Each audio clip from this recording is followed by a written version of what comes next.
ورنہ ہم نے تو وہ مطالبات نہیں رکھے نا کہ آپ یہاں سے چلے جائیں اور جہاد کریں. یہ ہمیں معلوم تھا کہ ان کے کام میں نہیں ہے یہ کس طرح کر لے. ہم نے وہ مطالبات رکھے جو ان کی طاقت میں ہے اور وہ کر سکتے ہیں, اور اس کے لیے ان کے اوپر کوئی وہ بھی نہیں ہے. جب انڈیا سر عام اس کو اسلحہ دے سکتا ہے تو آپ ایک فیڈر دودھ کیوں نہیں دے سکتے؟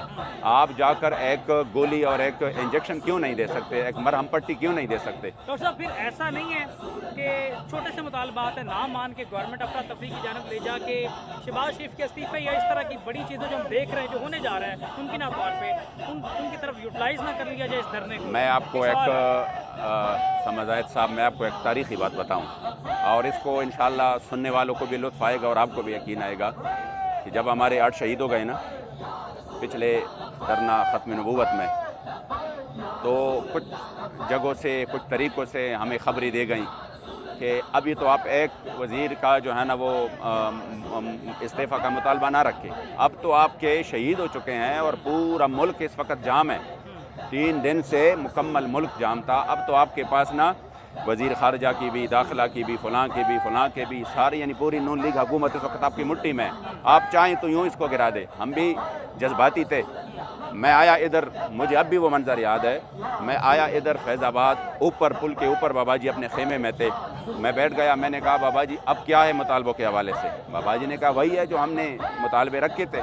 میں نے کہا اب تو ہمارے شہید ہو چکے ہیں, اب تو ہمارے مطالبے بڑھ چکے ہیں. انہوں نے کہا کیسے بڑھے ہیں؟ میں نے کہا جو ہمارے بندے شہید ہو چکے ہیں. تو کہہ رہا کیا مطالبہ ہے؟ میں نے کہا اب اوروں کو بھی, اس حکومت کو بھی ختم کرنا ہے.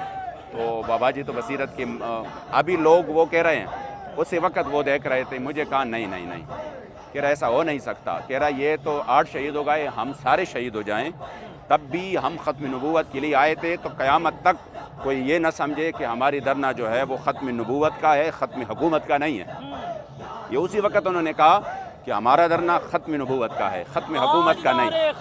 تو میں آپ کو یہ سوچو نا, جو لوگ ابھی سے کہہ رہے ہیں کہ یہ استعمال ہو جائیں گے اور یہ استعمال ہو رہے ہیں یا یہ انشاءاللہ تعالی بالکل سمپل ہے نا. آج اگر وہ ہمارے ساتھ یہ بات مان جاتے ہیں تو یہ سارے چمگوئیاں اور یہ سارے آگے پیچھے کہ وہ ختم ہو جائیں گے, ہم چلے جائیں گے. کیا مسئلہ ہے ہمیں؟ آخری سوال ہے, کروڑ روپے خرچ ہو رہے ہیں, یوٹیلائز پیسہ کہاں سے آ رہا ہے؟ اس کا جواب تو بابا جی دیتے تھے. کون دیتا ہے دینے کو منہ چاہیے, دینے والا ہے سچا ہمارا نبی. آپ یقین کرے, یہ اللہ اور رسول کو میں یعنی ان کے سامنے یہ بات کہتا ہوں کہ ہم جب آتے ہیں تو ہمارے پاس جس طرح بابا جی کہتے تھے نا کہ ہمارے پاس 20 کلو چنا بھی نہیں تھا کہ ہم لے کے آئیں, لیکن یہاں پر 21 دن سوپ کے بھی معاملات چلتے رہے اور خوراک تو اتنا وافر تھا. اب بھی الحمدللہ ہمارا سب کچھ یہاں پہ چل رہا ہے.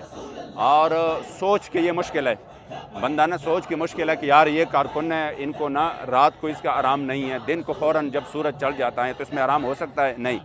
اور ان کے پاس پوری طرح جو ہے نا وہ بھی اگر نہیں ہو کوئی ٹینٹ وغیرہ تو کیا یہ احتجاج نہیں کریں گے؟ لیکن آپ کسی سنگل کارکن سے بھی جا کے پوچھ لے, وہ کہے گا مجھے کوئی بھی چیز نہ ملے لیکن میں یہاں پہ اپنے قائدین کے حکم پہ بیٹھا ہوں, وہ چاہے سال تک بیٹھ جائے. اس کو کہتے ہیں جذبہ.